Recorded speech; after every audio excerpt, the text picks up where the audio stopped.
Olá, sou simplesmente Juliana e estou em busca de mim mesma. Continue comigo que hoje o papo é sobre as minhas características dentro do transtorno de espectro autista.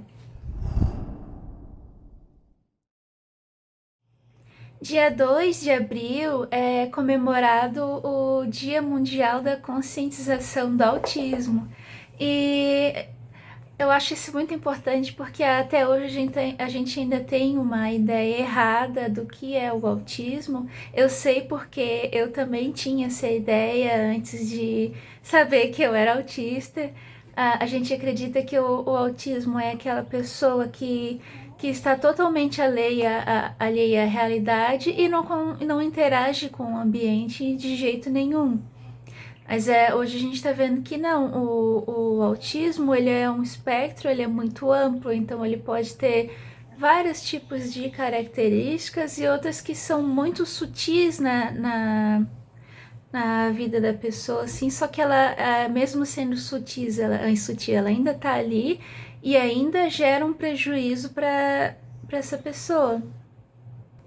Você pode assistir esse vídeo e se identificar com algumas características e pensar assim, não, mas então eu tenho isso que ela falou. Será que eu sou autista? Depende. Depende muito do qual que é a intensidade dessas suas características e qual que é o prejuízo que ela acarreta na tua vida. Porque uma característica ou outra todo mundo tem, porque ela faz parte do que é o ser humano.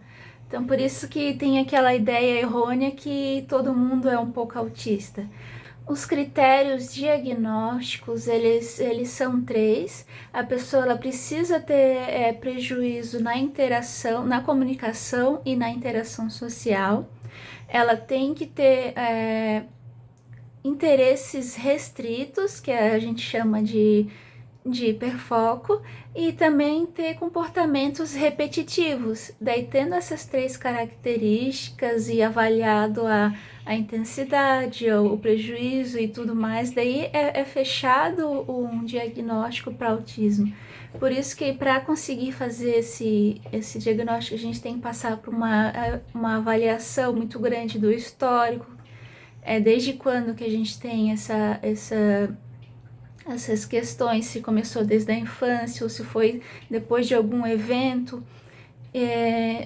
avaliar certinho assim quais são as características que aquela pessoa apresenta, porque hoje a gente sabe que quando a gente conhece um autista, a gente conhece um autista, não o autismo, porque ele é muito amplo, cada pessoa ela vai manifestar de uma maneira, então às vezes eu tenho prejuízo numa área e não tenho em outra, e sendo que outro autista manifesta diferente, ele tem a habilidade nessa área que eu não tenho, mas não tem na que eu tenho, então tem que ser sempre avaliado no individual. Sobre as minhas características, eu já falei sobre a comunicação e o social em outro vídeo. Eu falei bastante coisa lá e só tipo para dar um resumão assim, eu não tive atraso de fala, eu falava assim, comecei a falar na idade que é considerada certa, só que hoje eu consigo avaliar que eu falava, mas qual era a qualidade daquela fala? Eu estava realmente me expressando, me comunicando, ou eu estava repetindo alguma coisa, ou estava seguindo um script que a gente vai, com a experiência, a gente vai começa a montar esse script mental que em tal situação tem que responder de um jeito, em tal situação tem que responder de outro. Então eu não conseguia realmente me expressar, formar uma lógica minha, um pensamento meu e realmente passar para o mundo o que estava dentro de mim. Eu sempre tive essa dificuldade de expressão e além de ter a dificuldade de me expressar, de me comunicar, eu tinha dificuldade de entendimento. Então eu não conseguia, eu demoro para absorver algumas falas, eu não entendo alguns comportamentos sociais, eu não entendo ironia, às vezes eu não entendo piada segundo as intenções, então qual que é a qualidade dessa interação? Eu consigo falar, consigo me expressar, mas qual que é a qualidade? Então a gente acreditava que o autismo era só aquela pessoa que não conseguia interagir de forma nenhuma. Mas a gente vê agora que não, a pessoa consegue, mas tem uma dificuldade que gera prejuízos para a vida dela. Além dessa dificuldade, eu tenho alterações na voz. Agora aqui, como eu estou fazendo, vamos dizer, uma apresentação, eu falo de uma forma. Agora, no meu dia a dia, eu falo de um jeito totalmente diferente. Eu tenho uma fala acelerada, eu tenho uma voz meio cantada, meio infantilizada, assim, eu falo, vou atropelando as palavras, erro palavra, troco palavra, esqueço de palavra, então eu tenho um jeito muito acelerado, assim, como se o meu pensamento não acompanhasse a minha capacidade de falar. Mas e quando acontece o contrário, quando o ambiente é muito acelerado e tem muitos estímulos, eu preciso ter uma resposta rápida, eu não travo, daí eu não consigo raciocinar, não consigo pensar numa resposta, eu não consigo absorver o que a pessoa está me falando, porque já tem muitos estímulos externos para mim absorver, então eu fico, ou eu sou muito acelerada, ou eu travo de vez, então é dois extremos, e que geram prejuízo na minha vida. Mas já passando para os interesses restritos, que é o hiperfoco. Para exemplificar, um dos meus hiperfocos, ele é o desenho. Daí vai surgir essa dúvida assim, não, mas Juliana, eu gosto de desenhar, eu desenho todos os dias, eu trabalho com desenho, isso é um hiperfoco, isso é uma característica do autismo? Então, a gente precisa voltar para aquela questão de qual é o impacto e o prejuízo que isso gera na sua vida. Porque o hiperfoco, diferente de uma vocação, eu gosto de desenhar, o hiperfoco é uma coisa obsessiva. Tu não consegue parar de pensar naquilo, aquilo fica assim na sua cabeça, e eu sinto o hiperfoco como se ele fosse uma necessidade fisiológica. Como é que acontece? Às vezes eu fico uma semana inteira sem desenhar, não me dá vontade nenhuma. Daqui a pouco do nada me dá um estralo assim, uma ideia para uma ilustração. Então aquela ideia, ela fica ali na minha cabeça e fica remoendo, fica agoniada. Enquanto eu não consigo sentar para começar a desenhar, para extravasar esse hiperfoco, fico com aquele ali como se fosse realmente eu tivesse apertado para ir no banheiro, tava com aquele negócio assim agoniando. E quando eu começo a colocar para fora, dá aquela aliviada assim. Então é uma coisa diferente, assim, uma coisa parece assim até uma obsessão mesmo, não tem como dizer outra palavra, porque eu fico com aquele negócio na minha cabeça, assim, me agoniando, e eu tenho que fazer aquilo, tenho que fazer aquilo, às vezes eu tenho que prestar atenção em outra coisa, mas isso fica voltando na minha cabeça e eu não consigo prestar atenção em outra coisa. E além disso, de ter essas ideias assim fixas e obsessivas, depois que eu começo a desenhar, eu não consigo parar. Não consigo parar de jeito nenhum até eu terminar. Então, quando eu começo a desenhar, eu não sinto mais cansaço, eu não sinto fome, eu sinto vontade de ir no banheiro, a bexiga tá ali apertada, eu não consigo levantar para ir no banheiro. Aquilo ali fica, tipo, um negócio tão obsessivo que eu preciso fazer aquilo, eu não consigo parar enquanto não terminar. Daí depois, assim, eu terminei o desenho, parece assim que o meu corpo, ele voltou a ativo, então vem tudo de uma vez, vem a fome, vem o cansaço, vem a vontade de ir no banheiro, então isso me causa um desgaste assim tremendo e um mau humor gigantesco, assim, porque eu tava num estado assim de estresse, porque o meu corpo ele ignorou todas as outras necessidades dele para focar no hiperfoco. Então, isso é um desgaste muito grande. Esse é o verdadeiro prejuízo do hiperfoco. E agora, se eu preciso fazer um desenho, vamos dizer assim, é um trabalho ou alguma coisa que outra pessoa pede. Ah, Juliana, eu preciso que você desenhe um gnomo que é um espadachim, que não sei o que. A pessoa me deu aquela ideia e ela quer um desenho. Daí eu tenho muita dificuldade de fazer, assim, parece assim que eu dou uma travada. Se eu insistir muito, assim, ainda vou conseguindo fazer, mas não é aquela mesma, vamos dizer, aquela mesma vontade, assim, obsessiva que eu preciso fazer ideias, ideias e não consigo parar. Já é uma coisa totalmente diferente, assim, é como se eu realmente tivesse que fazer uma tarefa normal, assim, não é mais uma obsessão, é uma tarefa corriqueira. Então, o que difere o hiperfoco de uma vocação, de uma vontade normal, é essa intensidade e esse prejuízo, porque ele traz prejuízo para mim. Eu fico agoniada, eu não consigo pensar em outra coisa e depois que eu começo eu não consigo parar. Também tem uma questão que é aquela famosa quando coloca uma ideia na cabeça e não consegue tirar. Então, às vezes, me vem uma ideia, aquele negócio fica na minha cabeça, que eles dizem que é pensamento em looping. Eu continuo pensando naquilo lá, assim, e aquele pensamento volta, e aquele pensamento volta, e fica rodando na cabeça.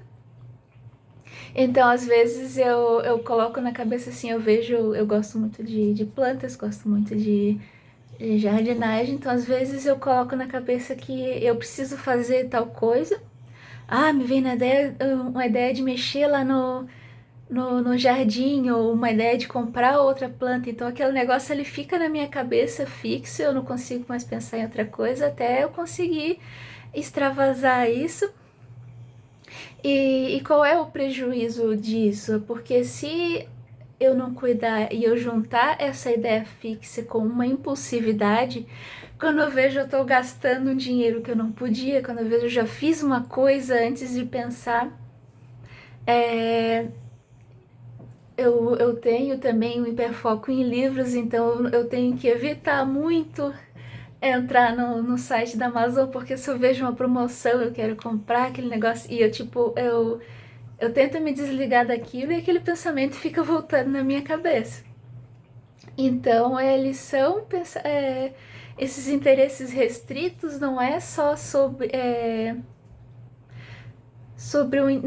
vamos dizer assim, eu gosto muito de pintar, eu gosto muito de elefantes, eu gosto muito de pesquisar sobre aviões, são em vários aspectos da vida que, juntando às vezes com a impulsividade, ele traz prejuízos gigantescos. Daí vai ser endividado, tu vai fazer inimizades que tu vai falar coisas sem pensar, e então tem tudo isso. E mais uma coisa assim desses interesses restritos que uma coisa que me incomoda bastante, que às vezes surge uma música na minha cabeça que eu escutei e aquela música fica ali tocando, realmente ela fica tocando na minha cabeça. Às vezes eu acordo com a música tocando, eu vou dormir, tem uma música tocando e eu não consigo sossegar enquanto eu não escutar essa música. Só que às vezes são música em inglês que fica tocando na minha cabeça só um pedacinho e até eu conseguir achar essa música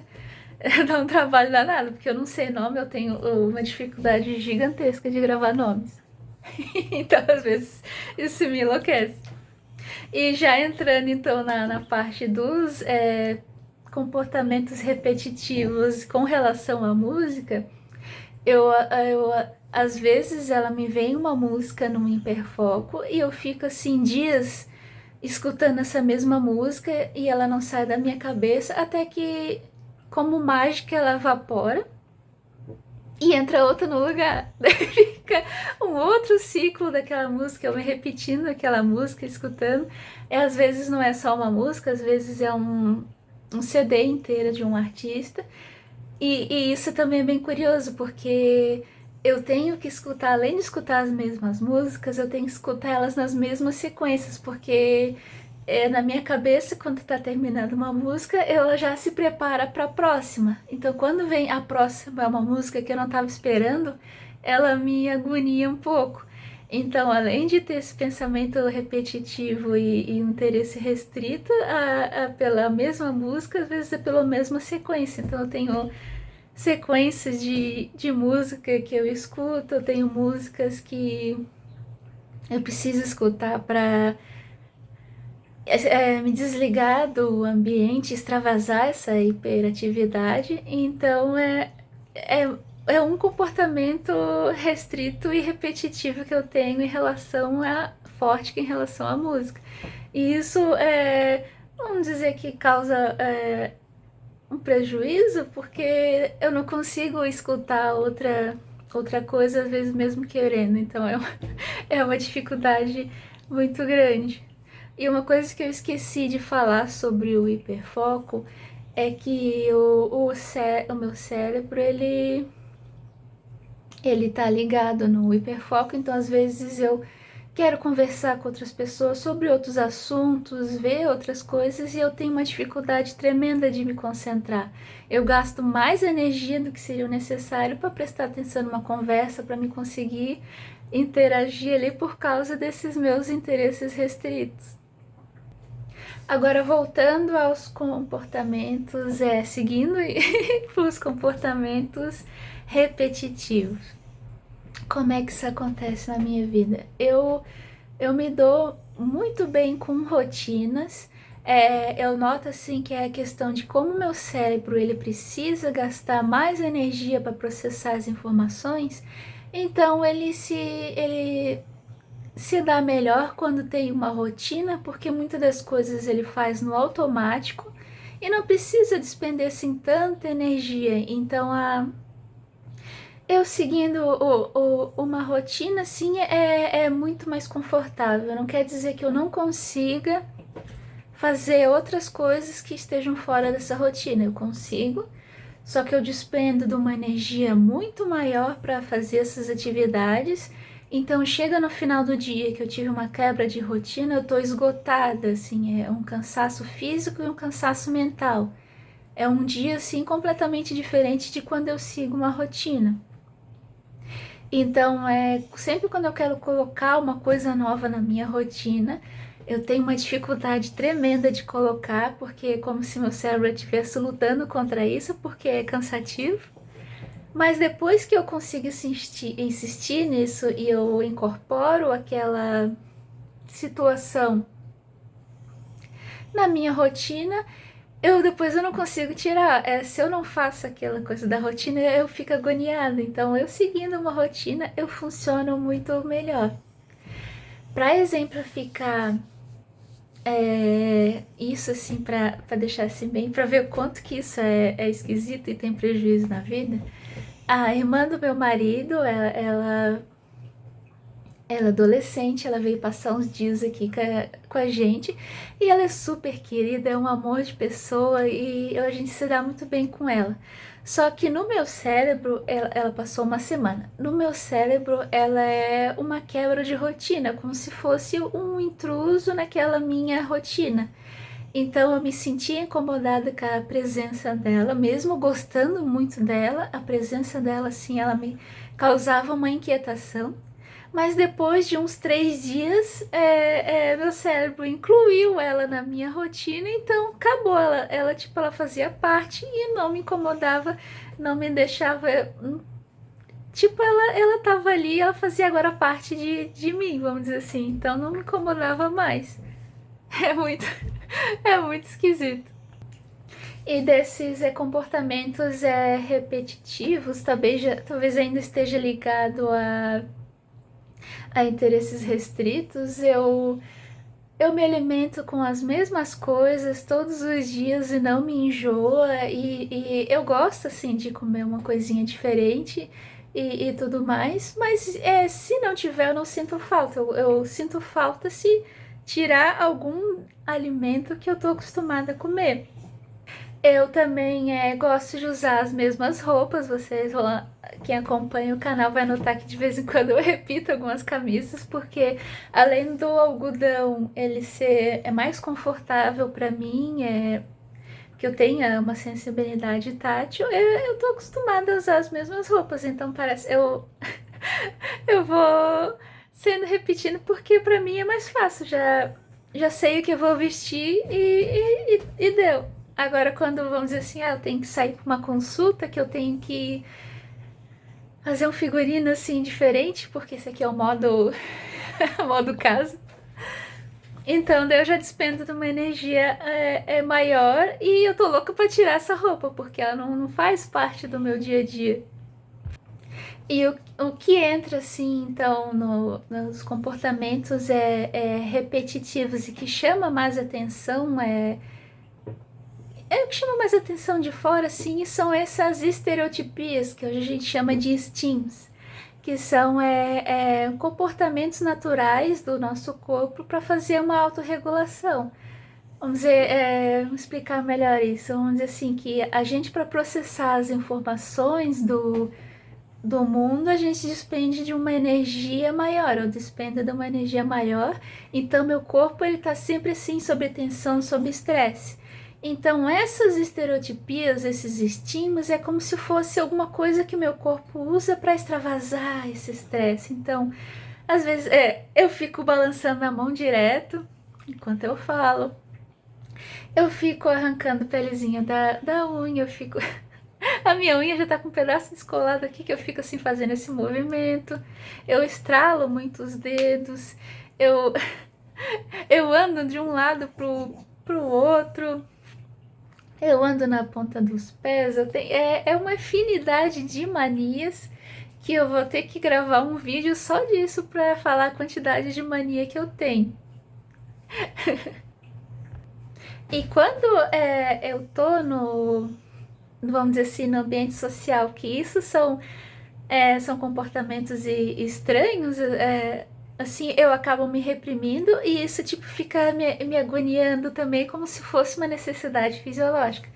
Quando eu chego em casa que eu posso me libertar, posso me libertar, posso extravasar sem medo do julgamento de ninguém, então aquilo realmente parece assim que eu liberei aquele, igual eu tava apertado pé no banheiro, que ele saiu de mim assim. Então às vezes eu tô tão travada com aquele estresse que às vezes eu preciso colocar uma música pra me desligar do ambiente e eu fico andando de um lado pro outro pela casa, fico sacudindo as mãos, dando pulinho. Às vezes eu saio correndo, a minha cachorra que fica com medo de mim, porque ela se esconde debaixo da mesa e fica só de olho assim, o que essa louca tá aprontando. E a casa que eu tô aqui agora, ela tem duas portas. E pra mim isso é maravilhoso, porque eu fico assim andando de uma porta pra outra, andando de uma porta pra outra, assim, até extravasar aquele estresse, aquela agitação. E é uma agitação mental também, então eu não consigo ficar parada, eu não consigo pensar focar num pensamento, que é muita, muita loucura assim. Então eu preciso desses comportamentos, desses estímulos para me regular, para me, vamos dizer assim, acalmar e tirar esse saracutico. Eu já vou encerrar a fala por aqui, que senão eu vou falar a manhã inteira aqui sobre as minhas manias. E mais vale eu fazer o vídeo só para isso. Eu quis fazer esse vídeo em comemoração ao Dia da Consciência, do Dia Mundial da Consciência do Autismo, porque existe essa ideia errada sobre o que é autista e o autismo, na verdade, ele tem muitas sutilezas.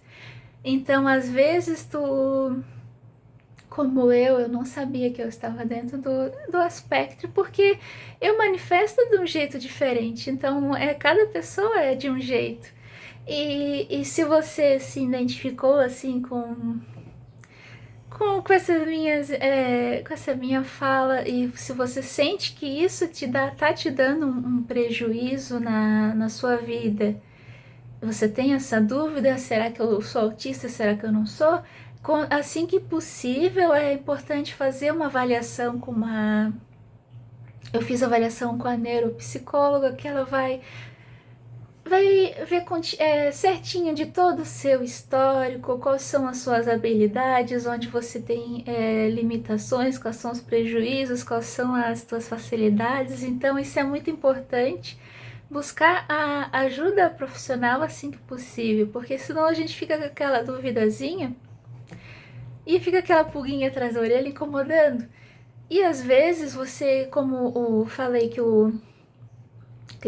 para o diagnóstico do autismo tem esses 3 critérios, que é comunicação, interação social, pensamentos, interesses restritos e comportamentos repetitivos. Às vezes tu tem características de um, não tem características de outro, então às vezes você não é autista porque não fecha o diagnóstico, mas você ainda tem prejuízo em algumas áreas, então também tem que ser trabalhado. Então é importante a gente cuidar da saúde mental, porque antes de eu descobrir as minhas limitações e as minhas virtudes, as minhas habilidades, eu ficava dando, como falo, murro em ponta de faca, que eu ficava tentando insistir em coisas que não era para mim e deixava de lado no que eu sou boa. Então isso melhorou a minha qualidade de vida, sim, 100%. Então me conhecer foi a melhor coisa assim, que eu já fiz para minha vida. Hoje eu vivo muito melhor porque eu sei quem eu sou, eu sei do que eu sou capaz e sei quais são os caminhos que não são para mim e quais são os que é o meu caminho, né? Eu vou aproveitar então o gancho, já que eu tenho bastante coisa para falar. E o assunto da próxima semana, então, vai ser sobre as minhas estereotipias, que elas têm várias, elas são de vários tipos. Às vezes a gente acha que é só estereotipia assim com o corpo, porque é o mais aparente, mas tem outros tipos também. Tem estereotipias que eu tenho que são mentais, então eu fico ali fazendo no meu cantinho, tô ali viajando na maionese e ninguém tá sabendo. Então eu vou dedicar o próximo vídeo a esse assunto. Eu queria agradecer a sua presença aqui no canal. É muito importante assim saber que você dedicou o seu tempo a me ouvir e eu peço assim que se essa fala fez sentido para você, você compartilhe para que mais pessoas se sintam acolhidas e representadas. Então, um beijão muito grande no seu coração e até a próxima. Tchau, tchau!